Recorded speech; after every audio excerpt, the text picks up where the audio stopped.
네, 새 일을 행하시는 하나님이라고 하는 제목으로 함께 하나님의 말씀에 은혜를 나누어 보려고 합니다.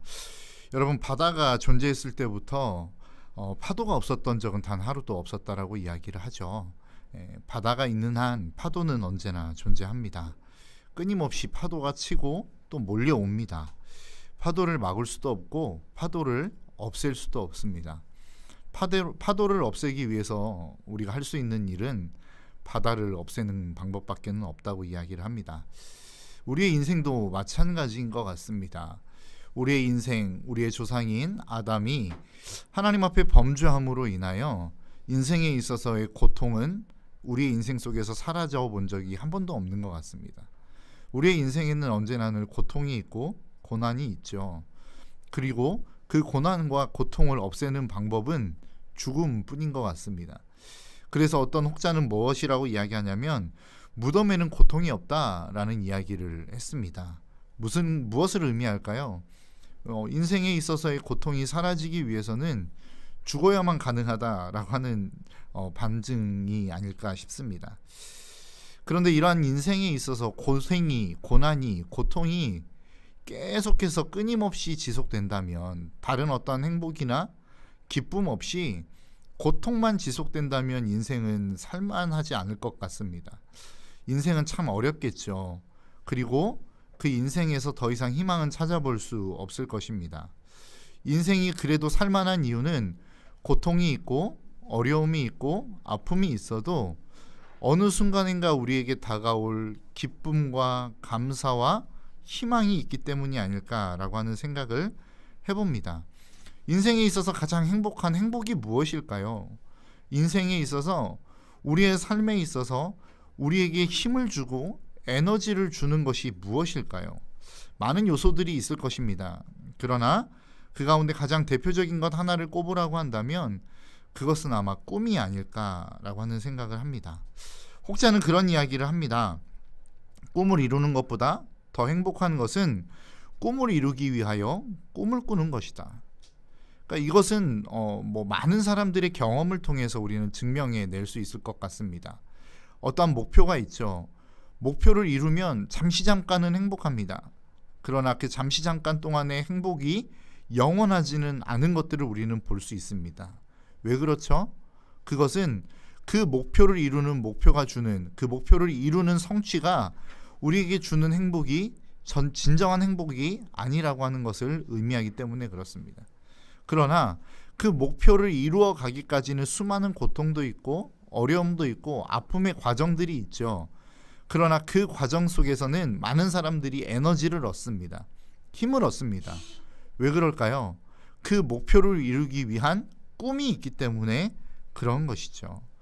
저는 신앙생활도 마찬가지라고 생각합니다. 어떻게 보면 신앙생활을 할 때에 하나님을 믿는 믿음을 가지고 살아갑니다. 우리는 하나님의 자녀가 되죠. 그러면 하나님의 자녀가 되었다고 해서 우리의 인생에 고난이 사라질까요? 어려움이 사라질까요?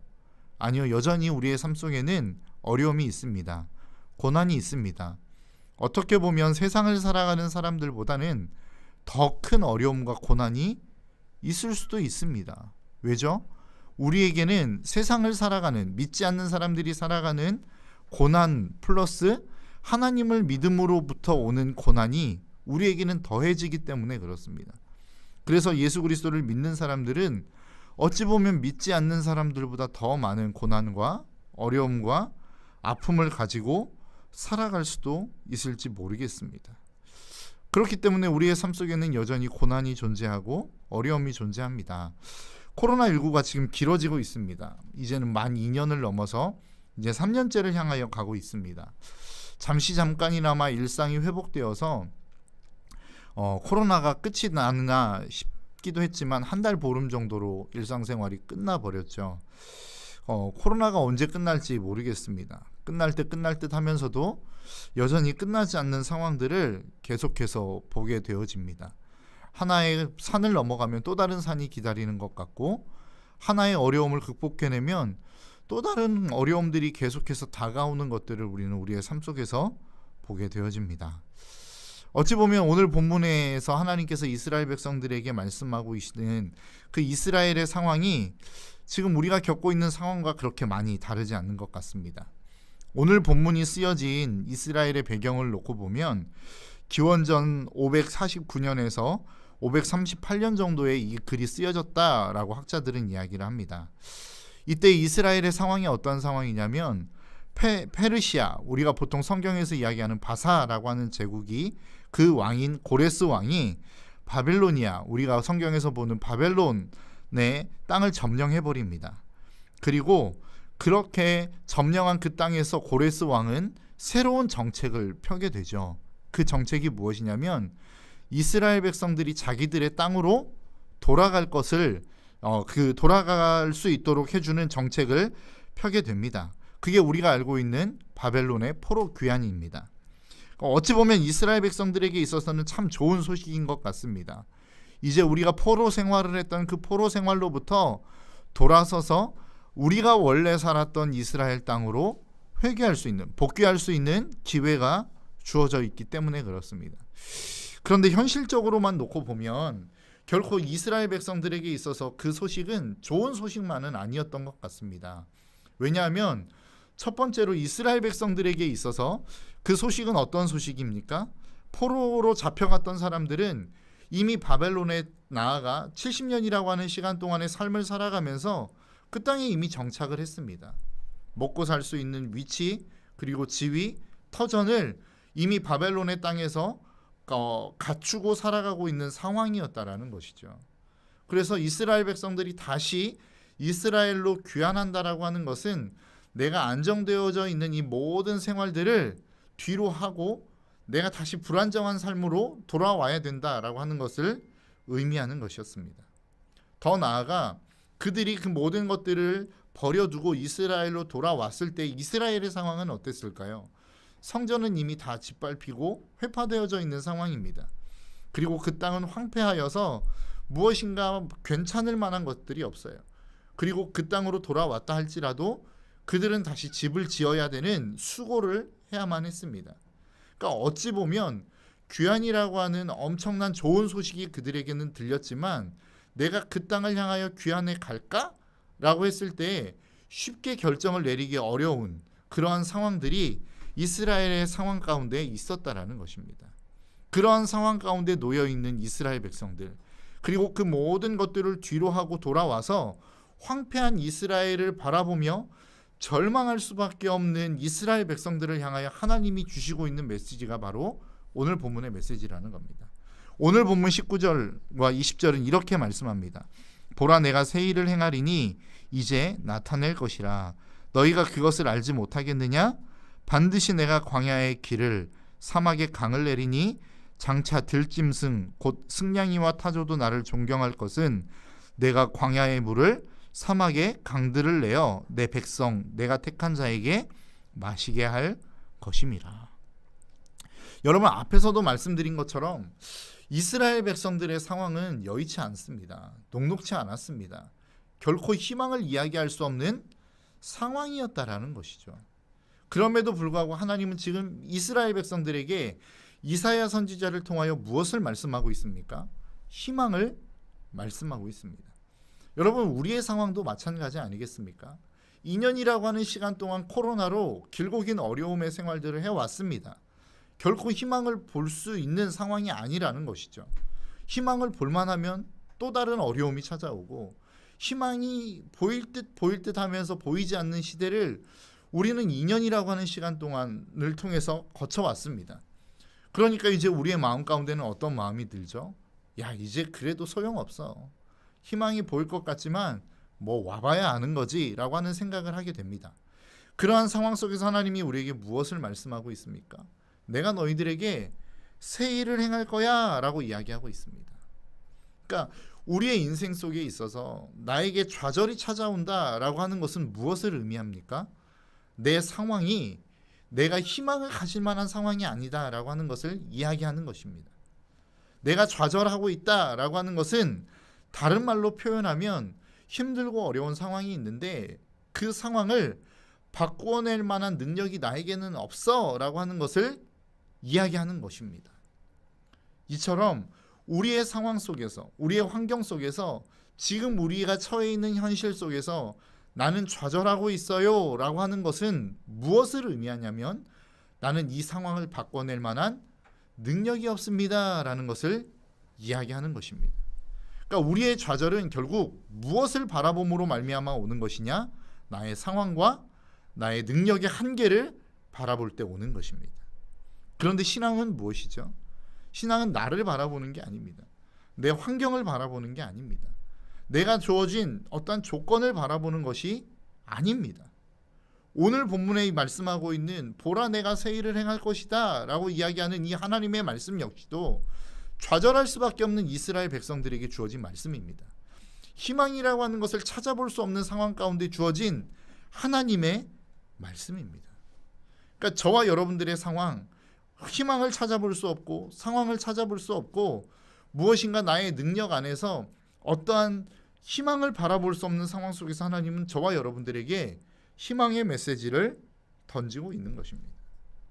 그러니까 오늘 본문의 결론과도 같은 말씀이 바로 오늘 본문 21절의 말씀인데요. 이 백성은 내가 나를 위하여 지었나니 나를 찬송하게 하려 함이라. 그러니까 하나님은 저와 여러분들의 통하여 찬송을 받기를 원하십니다. 그런데 우리가 좌절 가운데 있음으로 말미암아 고통 가운데 있음으로 말미암아 하나님을 찬송하는 찬송을 잃어버렸죠.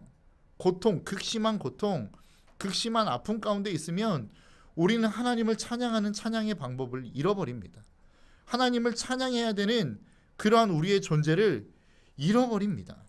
그러한 과정 가운데 그 모든 것들을 잃어버린 그 상황 속에서 하나님이 저와 여러분들을 어떻게 회복시켜 가실지를 오늘 본문은 그 과정을 이야기하고 있어요. 14절에서는 무엇이라고 말씀하고 있습니까? 갈대아 사람들의 손에서 내가 너희를 건져낼 것이다. 16절의 말씀에서는 바다의 길을 큰 물에서 지름길을 내가 너희들에게 내줄 거야. 17절의 말씀은 너희들을 괴롭히는 모든 군대를 내가 소멸해 줄게 라고 약속하고 있습니다. 그런데 이렇게 놀라운 일들을 하나님이 행하실 것들을 말씀하고 있으면서 그 주체가 누구인지를 하나님은 우리에게 끊임없이 말씀하고 있습니다. 14절은 뭐라고 말씀하죠? 너희의 구속자요 이스라엘의 거룩한 이 여호와. 그리고 15절은 하나님께서 어떤 분이신지를 이렇게 말씀합니다. 나는 여호와 너희의 거룩한 이요 이스라엘의 창조자요 너희의 왕이니라. 그리고 16절에서는 나 여호와라고 이야기합니다. 그러니까 이 모든 일들 내가 갈대아 사람의 손에서도 너희를 건져낼 것이고 바다의 길을 큰 물에서 지름길을 내줄 것이고 또 너희들을 괴롭히는 모든 손으로부터 내가 너희를 건져내 줄 거다. 그런데 그것을 누가 할 거냐? 너희가 하는 게 아니라는 겁니다. 하나님이 해주실 거다. 내가 그 일들을 행할 것이다 라고 하나님은 우리에게 말씀하고 있는 것입니다. 여러분, 여러분들의 인생 속에 좌절이 되시는 상황이 있으십니까? 여러분들의 능력이 없고 그 상황을 바꿔낼 만한 여러분들의 힘이 없음으로 말미암아 오늘도 내일도 어려움과 고통 속에서 삶을 살아가시는 분들이 계십니까? 그렇다면 오늘 우리에게 주시는 하나님의 말씀을 굳건하게 붙들 수 있는 저와 여러분들이 될 수 있었으면 좋겠습니다. 여러분, 우리의 모든 희망은 우리에게서 나오는 게 아닙니다. 우리의 소망과 우리의 미래에 대한 비전은 우리에게서부터 오는 게 아닙니다. 하나님으로부터 오는 것입니다. 하나님이 주체가 되어질 때에 비로소 이 일들이 가능하게 되어지는 것이죠.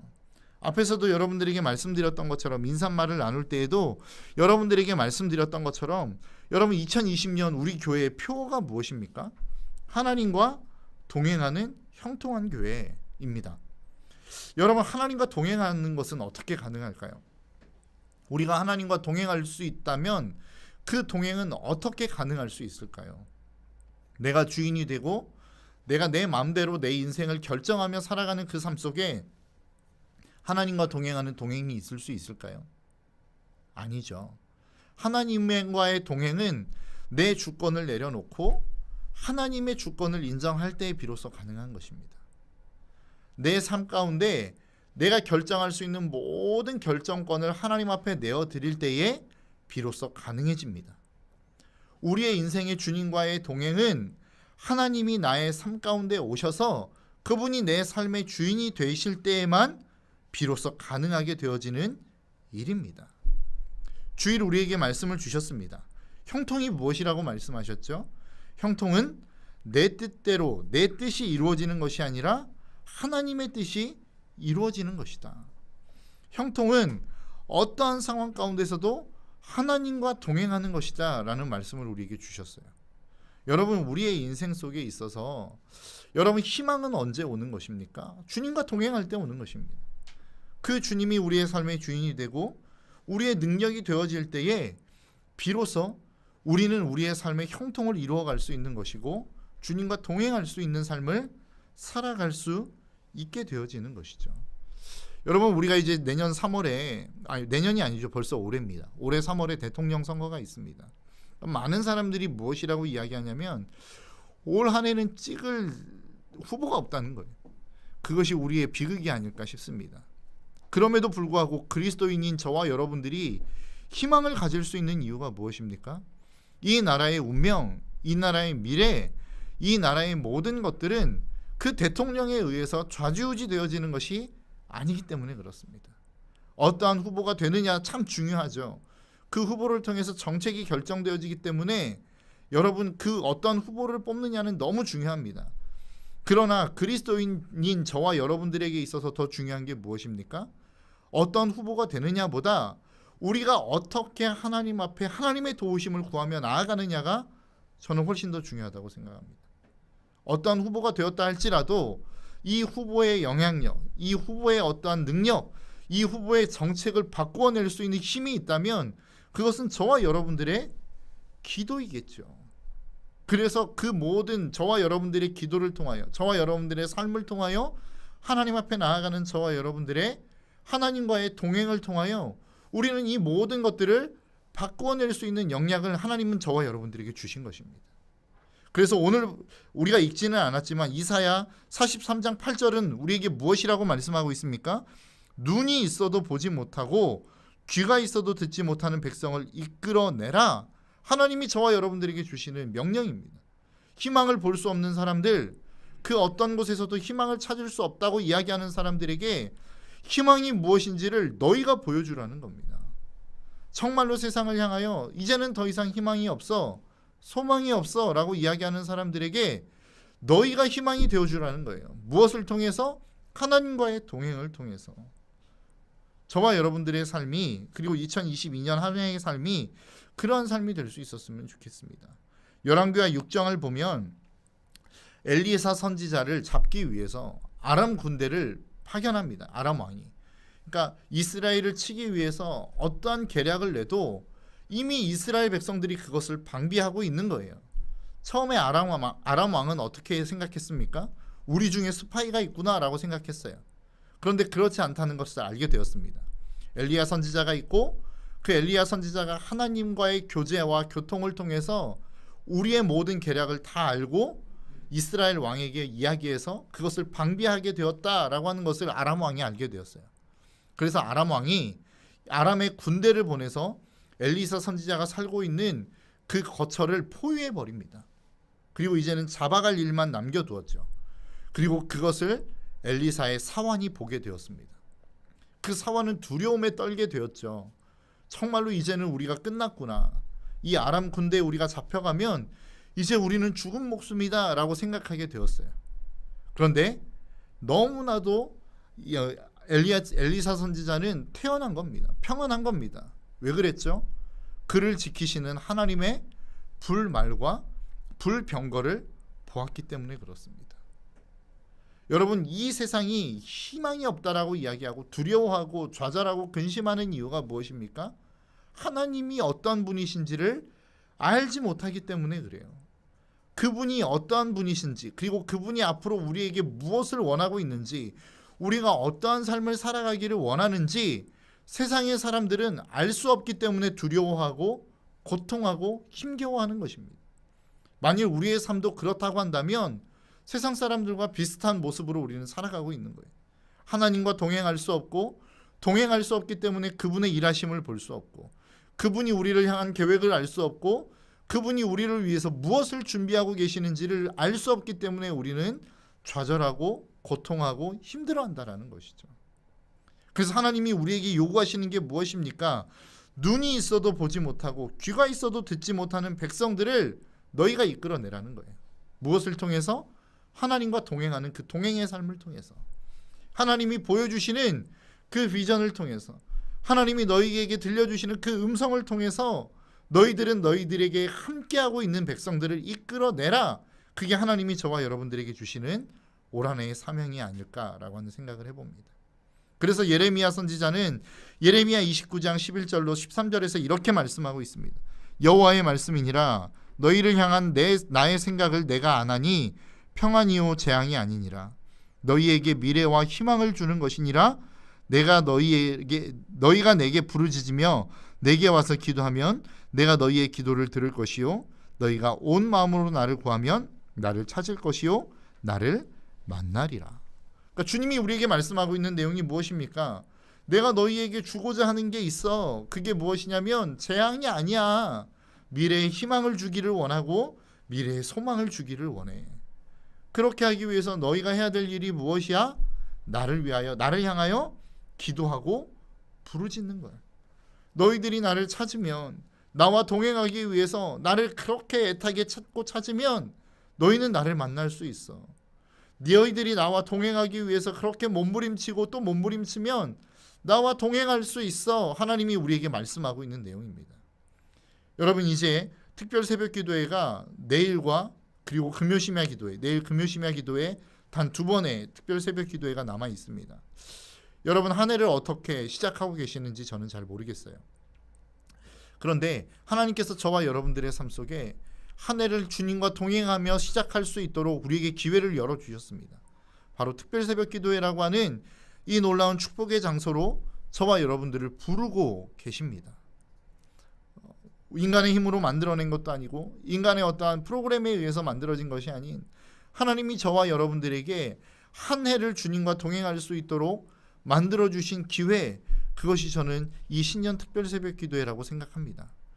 여러분, 얼마나 이 특별 새벽 기도회 가운데 참여하고 계시나요? 얼마나 하나님과 동행하기 위해서 여러분들의 하루를, 그리고 여러분들의 이 한 해를 시작하는 이 시점에서 주님 앞에 나아가고 계신가요? 여러분, 저는 이제 단 한 번, 2번의 집회가 남아있는 이 시간 속에 여러분들에게 도전하고 싶습니다. 여러분, 이 기도의 자리를 찾아 나오십시오. 그리고 하나님의 은혜가 있는 그 자리를 찾아 나오십시오. 하나님과의 동행은 가만히 앉아있다고 해서 동행이 되는 것이 아닙니다.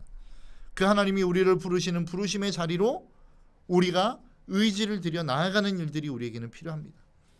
여러분, 우리가 주님과 동행하기 위해서는 그 하나님이 우리를 부르실 때에 그 부르심에 응답하며 나아가는 우리의 응답이 있어야 됩니다. 그래야 하나님과 동행하는 동행의 삶이 있어질 수 있다라는 것이죠. 여러분, 이 한 해 하나님이 저와 여러분들에게 희망을 주시기를 원하십니다. 재앙과 어려움과 아픔과 고통이 아닌, 징계가 아닌 하나님은 미래의 희망과 소망을 저와 여러분들에게 주기를 원하십니다. 그래서 하나님이 오늘 본문을 통해서 우리에게 약속하시는 내용도 무엇입니까? 야, 이전 2년 동안의 고통과 어려움, 그거 기억하지 마라. 이제는 내가 너희들에게 새 일을 행할 거야. 새해에는 내가 너희와 동행함으로 말미암아 새 일들을 이루어 갈 거야. 그리고 그 새 일을 바라보는 그 자리에서 너희들은 나를 찬송하게 될 거야. 왜냐하면 내가 너희들을 그 일을 위해서 지었거든. 그 일을 위해서 내가 너희들을 불렀거든. 하나님이 우리에게 말씀하고 있는 내용이에요. 여러분, 그렇다고 한다면 우리가 그 희망을 보기 위한 자리로 나아가야 되지 않겠습니까? 그 하나님이 우리를 부르시는 부르심의 자리로 우리가 응답하며 나아가야 되지 않겠습니까? 여러분, 기도의 자리가 있다면 그 기도의 자리를 찾아 나아가십시오. 말씀의 자리가 있다면 그 말씀의 자리를 찾아 나아가십시오. 예배의 자리로 하나님이 저와 여러분들을 부르신다면 그 예배의 자리에 나아가는 응답의 모습을 여러분 응답하시기를 바랍니다. 그렇게 우리가 하나님이 부르시는 그 부르심의 자리, 하나님의 은혜가 있는 은혜의 자리로 우리를 부르시는 그 부르심의 자리로 우리가 응답하며 나아갈 때에 2022년 한 해 우리가 하나님과 동행하는 한 해, 그리고 그렇게 하나님과 동행함으로 말미암아 형통한 한 해가 되어질 수 있을 줄 믿습니다. 여러분, 하나님은 저와 여러분들에게 희망을 말씀하고 있습니다. 우리의 눈이 가리워지고 우리의 귀가 닫혀 그것을 듣지 못하고 보지 못할 뿐입니다. 여러분 그 좌절의 자리에 계시는 분들이 계십니까? 그 좌절의 자리를 과감하게 떨쳐버리고 희망의 자리로 여러분 나오시기를 주님의 이름으로 축복합니다. 하나님은 저와 여러분들을 그 희망의 자리로 부르고 계십니다. 여러분들의 능력이 아닌 하나님의 능력을 바라보십시오. 그리고 하나님이 행하실 놀라운 일들을 기대하며 기도하며 나아가는 이 한 해가 될 수 있기를 주님의 이름으로 축복합니다. 이 시간 우리 들은 말씀을 가지고 함께 기도하며 나아가겠습니다.